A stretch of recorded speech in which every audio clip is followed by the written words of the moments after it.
Hey foodies, welcome to అమ్మ వంటిల్లు. ఈరోజు స్పెషల్ పచ్చి రొయ్యల దమ్ బిర్యానీ, కాజు దమ్ బిర్యానీ. చాలా అంటే చాలా బాగుంది. కర్రీతో కూడా పని ఉండదు. ప్లీజ్ ఒకసారి ట్రై చేయండి. మీకు కామెంట్ చేయండి, మీకు ఎలా వచ్చిందో నా కామెంట్ సెక్షన్లో చెప్పండి. Thank you.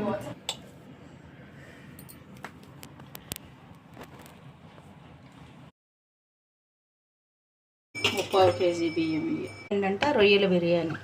ఇంకా ముప్పావు కేజీ బియ్యానికి ముప్పావు కేజీ రొయ్యలు తీసి ఉల్లిపాయ, పుదీనాకు, టమాటా, పచ్చిమిరపకాయ, అల్లం వెల్లిపాయ పేస్ట్, ఆలుగడ్డ మొగల ఇది 200 గ్రాములు ఆయిల్ వేడెక్కింది కదా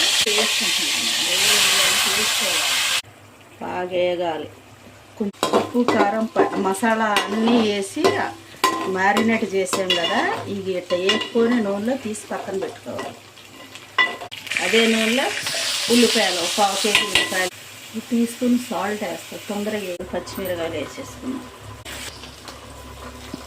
గరం మసాలా, మొత్తం వెల్లిపాయ పేస్ట్, అల్లం వెల్లిపాయ పేస్ట్, మసాలాలు ఎక్కువగా ఉండాలి. నీసు కూర కదా, నీసు వాసన రాకుండా ఉంటుంది. కొన్ని టమాటా ముక్కలు, కొత్తిమీర, కరివేపాకు, పుదీనా ఉంది. గిన్నెలో వాటర్ ఉంటుంది కదా, అది కొంచెం వేసుకోవచ్చు, మసాలా అడుగు పట్టుకోకుండా.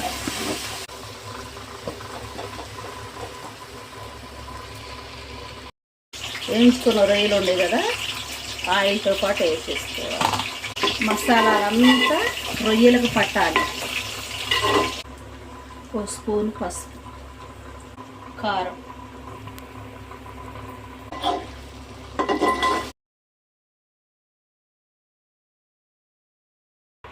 మెంతిపిండి, ధనియా పొడి, జీలకర్ర పొడి. ఎసర మరుగుతుంది ఇక్కడ. ఒక 10 నిమిషాలు మగ్గాక ఎసర వేసేసుకుని బియ్యం వేసుకుని ఎసర మరిగాక tasting salt, 1 tea spoon sugar, 25% ఉడికిన బియ్యం వేస్తాను ఎసరలో.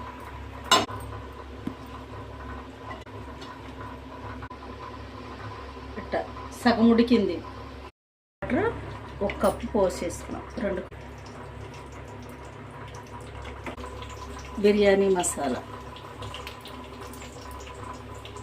పెట్టుకున్న, ఫ్రైడ్ ఆనియన్స్, కొత్తిమీర, కరివేపాకు. సగం దమ్ అయ్యాక నేను నెయ్యి పోసేసుకుంటున్నాను.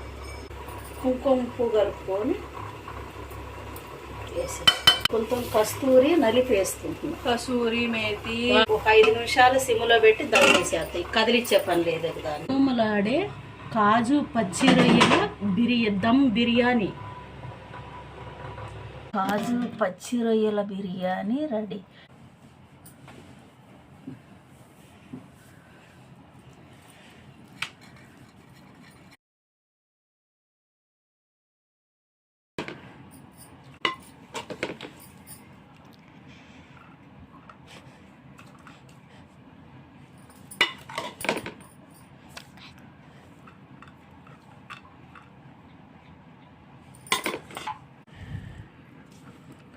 Very good.